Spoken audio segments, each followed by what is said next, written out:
1847, the provinces formed a new nation, separating from Britain, declaring confederation. Canada was born with a constitutional foundation, a document, an agreement, a contractual creation. The Constitution Act, the supreme law of the land, federal and provincial governments working hand in hand. A question: could the Constitution change or expand? Were the laws carved in stone or written in sand? The first true Canadian children born in 1868 included 3 daughters destined to grow and advocate, plus 2 more. This modern girl group would create a historical change in Canada's legal landscape. Take a seat, get ready for the famous fight. Take a seat, it's time for the famous fight.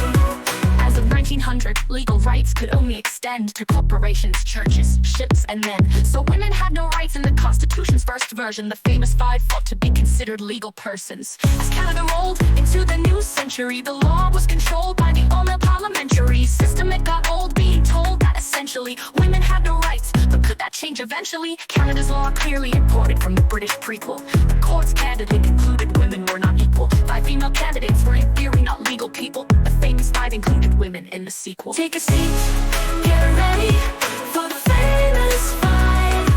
Take a seat, it's time for the famous five. Looking for some hope, they turned to law for a conclusion. Could they vote, run for government, or was it all a delusion? Could they take a Senate seat, or was there some preclusion? Could they ever be legal persons under the Constitution? 5 minds together like 5 birds of a feather, so cleverly measured, but political endeavor, taking pleasure in the pressure, but victory lasts forever. We remember these 5 first-wave feminist treasures, determined to thrive as true north strong, with equality alive in the future they saw.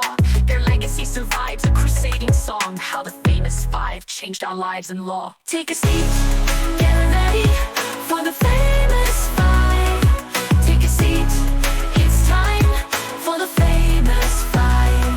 The famous 5 carry the torch of the founding fathers. Famous 5 changed the law and got our orders. Famous 5 writing the history like they're the authors. Famous 5 our proud Canadian daughters. Take a seat, get ready for the famous 5. Take a seat, it's time for the famous 5. Famous 5 carry the torch of the founding fathers. The famous 5 changed the law, but they're not lawyers. The famous 5 writing history like they're the authors. The famous 5 are proud Canadians.